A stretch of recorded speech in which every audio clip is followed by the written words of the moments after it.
আওয়ামী লীগকে আর দাবায় রাখা সম্ভব হবে না। এই প্রসঙ্গটা নিয়ে আপনাদের সামনে কথা বলবো। তার আগে বাংলাদেশের একটা গণমাধ্যম আজকে একটি রিপোর্ট করেছে, দৈনিক দেশ রূপান্তর পত্রিকা। সেখানে লিখেছে, শিরোনামটা হচ্ছে এমন যে আওয়ামী লীগের গোপন প্রস্তুতি। সেখানে গোয়েন্দা প্রতিবেদনের বরাত দিয়ে লেখা হয়েছে যে আওয়ামী লীগ গোপনে নানান কর্মসূচি নিয়ে মাঠে নামছে এবং গোপন প্রস্তুতি নিচ্ছে। গোপন প্রস্তুতির মধ্যে বলা হয়েছে যে নিষেধাজ্ঞার মধ্যেও 1 মাসের কর্মসূচির পরিকল্পনা নিয়েছে আওয়ামী লীগ।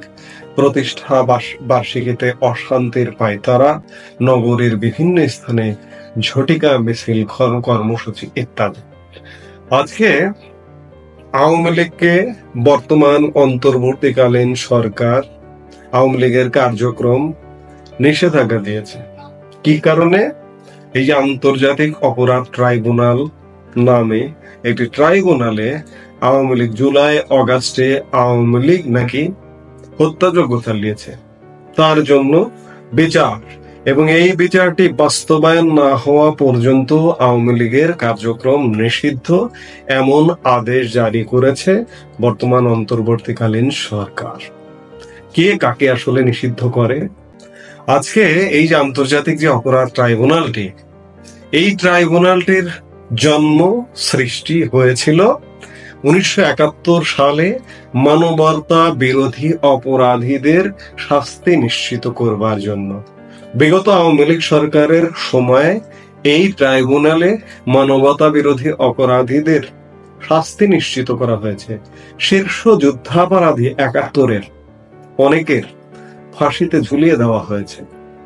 তারই প্রতিশোধ হিসেবে, এগুলো আমি অনেকবার বলেছি, আবারও বলছি, প্রতিশোধ হিসেবে আজকে সুযোগ পেয়ে আওয়ামী লীগকে ষড়যন্ত্রমূলক ভাবে বিতাড়ন করে আজকে কর্মসূচি নেওয়া হয়েছে সেই যুদ্ধাপরাধীদের পক্ষ থেকে, যে আজকে আমরা সুযোগ পেয়েছি, আজকে চান্স পেয়েছি, আজকে আওয়ামী লীগকে এই ট্রাইব্যুনালে ফাঁসিতে ঝুলাবো, এই ট্রাইব্যুনালে জবাই করব।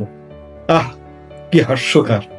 আজকে ধরুন আমরা যারা রাজনীতি করি না, তাদের কথা এটি যে আপনি আওয়ামী লীগের থেকে ভালো শাসন দিন, তাহলে আমরা আওয়ামী লীগের বিরুদ্ধে কথা বলবো। আজকে 10 মাস 11 মাসে আওয়ামী লীগের থেকে কি ভালো শাসন দিয়েছেন যে অন্তর্বর্তীকালীন সরকারটি দায়িত্বে আছেন তারা, কিংবা এই সরকারের পৃষ্ঠপোষক যারা জামাত জঙ্গি জোট? দেননি। আজকে দেশের মানুষের জীবনকে অনিশ্চয়তায় ভরিয়ে দিয়েছেন। আজকে যে এই যে সরকারটি, এই সরকারটির যে বৈধতা কোনো প্রেক্ষাপটেই নেই। একটি অবৈধ সরকার একটি রাজনৈতিক দলকে নিষিদ্ধ করবার সাহস পায় কিভাবে? এটি সবচেয়ে বড় প্রশ্ন। বিগত সময় আওয়ামী লীগ সরকারের কথাই যদি বলি, আওয়ামী লীগ সরকার এক জামাতকে নিষিদ্ধ করতে 1 লক্ষ বার মনে হয় ভেবেছে। তাদের কর্মকালীন সময়ে, তাদের ক্ষমতাকালীন সময়ে 1 লক্ষ বার ভেবে তাও শেষ পর্যায়ে এসে আওয়ামী লীগের পতনের 3 দিন আগে জামাতকে নিষিদ্ধ করেছে। তাও আবার কিছু উগ্রপন্থীর পরামর্শে। আওয়ামী লীগের সাথে আমি বলবো জোটে, আওয়ামী লীগ 14 দলীয় জোটে কিছু উগ্রপন্থী বামপন্থী রাজনৈতিক দল আছে, তাদের পরামর্শে জামাতকে নিষিদ্ধ করেছে। যাই হোক, নিষিদ্ধ করেছে জামাত, সেটি একটা ভিন্ন প্রেক্ষাপটের রাজনৈতিক দল, কারণ বাংলাদেশের স্বাধীনতা, মুক্তিযুদ্ধ মানে না। এটা এখানে ভনিতার কিছু নেই, এখানে অ্যাক্টিং এর কিছু নেই, অভিনয়ের কিছু নেই। এটি একটি না মানা একটি দল। এই যে ভারত পাকিস্তান যুদ্ধ যখন হলো, সংঘাত হলো, যুদ্ধ তারা বলে না, পূর্ণাঙ্গ যুদ্ধ, এই সংঘাতের সময় আপনারা জামাতের রূপ দেখেছেন। এই সংঘাত সময়কালে মে মাসের 7 তারিখে যখন সংঘাতটা হলো, সেই দিন জামাতের আমির ডক্টর শফিকুর রহমান ফেসবুকে স্ট্যাটাস দিয়েছিলেন। আপনারা একটু সেই স্ট্যাটাসের নিচে গিয়ে দেখুন যে জামাত সমর্থকরা কতটা পাকিপন্থী, পাকিস্তানকে এত ভালোবাসে। আমি বারবার বলি যে পাকিস্তানকে এত ভালোবাসে, পাকিস্তানের প্রতি এত প্রেম, এত ভালোবাসা, অথচ পাকিস্তানিরাও জামাতিদের ভালোবাসে না, পছন্দ করে না। বাংলাদেশের জামাতকে তো পছন্দ করে নাই, পাকিস্তানেও জামাতের কোনো অস্তিত্ব নেই। আজকে সেই জামাত আওয়ামী লীগকে নিষিদ্ধ করবার প্রধান ভূমিকা এই সরকারকে দিয়ে প্রধান ভূমিকায় অবতীর্ণ। আজকে বলবো যে আওয়ামী লীগকে নিষিদ্ধ করা হচ্ছে। আওয়ামী লীগ কেন মানবেন আপনারা? আপনাদেরকে নিষিদ্ধ করা হচ্ছে। এই সরকারটি কি, আমি তো বারবার বলি, সরকারটি কি বৈধ সরকার? একটি রাজনৈতিক সরকার, জনগণের মাধ্যমে নির্বাচিত সরকার। তার নির্দেশনা আপনারা কেন মানবেন? এই যে পত্রিকা কেন বলছে যে গোপন প্রস্তুতি, গোপন প্রস্তুতির কিছু নেই।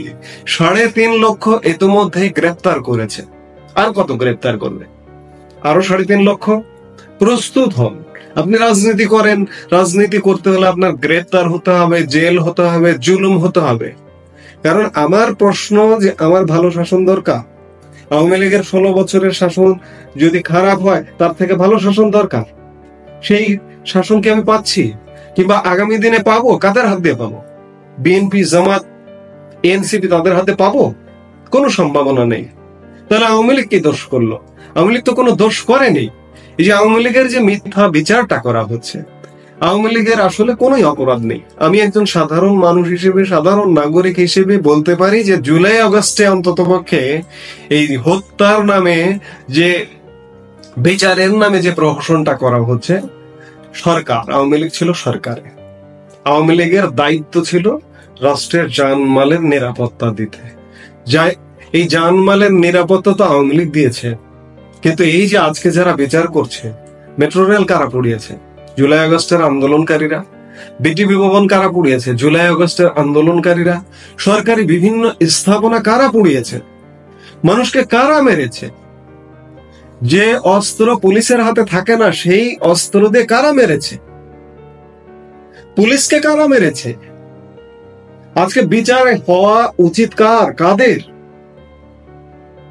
অথচ বিচারটা উল্টো হচ্ছে, এবং প্রহসনের বিচার। আজকে 1 বছর হতে চলল, আমরা 11 মাসে অবস্থান করছি।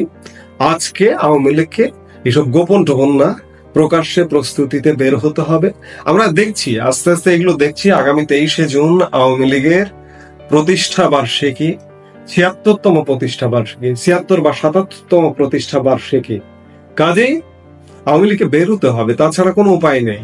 কারণ আমাদের রাজনৈতিক দল, আমরা এটা ভাববার কোনো কারণ নেই যে আমাদের স্বর্গ থেকে একটা রাজনৈতিক দল এসছে। আমি বারবার এই কথাগুলো বলি, এই কথাগুলো রিপিট শুনতে শোনা যায়, কিন্তু তারপরেও আমাদের কপালে এমন ভাগ্য জোটেনি যে স্বর্গ থেকে রাজনৈতিক দল এসছে, সেই দল রাতারাতি 6 মাস, 1 বছর বা 5 বছরে সবকিছু পাল্টে দিল। প্রশ্নই আসে না। অন্যান্যরা যেহেতু দুর্বৃত্ত, আওয়ামী লীগও যদি দুর্বৃত্ত তার মধ্যে থেকে থাকে, আমরা বলবো দুর্বৃত্তটাকে একটু দূরে রেখে অন্যদের থেকে ব্যতিক্রম হতে হবে আওয়ামী লীগকে। আজকে আওয়ামী লীগ জনপ্রিয়, বিভিন্ন সার্ভে, বিভিন্ন রিপোর্টে আজকে জনপ্রিয় হিসেবে দেখছি কেন? এই মুহূর্তে মাঠে কার্যরত আছে বিএনপি, জামাত, এনসিপি। তাদের দুর্বৃত্তপনা মানুষ দেখছে। আওয়ামী লীগ সেই অর্থে কার্যক্রমে নেই বিধায় আওয়ামী লীগ জনপ্রিয়। কিন্তু আওয়ামী লীগ যদি আবার দুর্বৃত্তপনা কার্যক্রম নিয়ে হাজির হয়, সেটা আওয়ামী লীগের জন্য খারাপ হবে। এবং আওয়ামী লীগের শাসনের কথা বারবার মানুষ মনে করছে। মনে করতে করতে আজকে মানুষ মনে করছে যে না, সেই আওয়ামী লীগ যা ছিল সেটাই ভালো ছিল। এখন যে বন্দোবস্তের কথা বলা হচ্ছে, বন্দোবস্ত শব্দটা, বন্দোবস্ত নতুন, আমার মুখে বেশি বেশি আসে আর কি। এইসব জামাতিদের কণ্ঠের ভাষা যে বন্দোবস্ত, এই নতুন বন্দোবস্তের কথা বলা হচ্ছে, এই বন্দোবস্ত বাংলাদেশকে রক্ষা করবে না। কাজেই আজকে আওয়ামী লীগ যদি রাজনীতি করতে হয়, আপনাদের মরতে হবে, জেল খেটতে হবে, অনেক কিছু, অনেক কষ্ট সহ্য করতে হবে, করে বাংলাদেশকে রক্ষা করতে হবে এবং নিজেদের শুদ্ধ হতে হবে। এটি আমাদের সর্বস্তরের দেশবাসীর প্রত্যাশা। এই মুহূর্তে এ পর্যন্তই। সবাই ভালো থাকুন, সুস্থ থাকুন।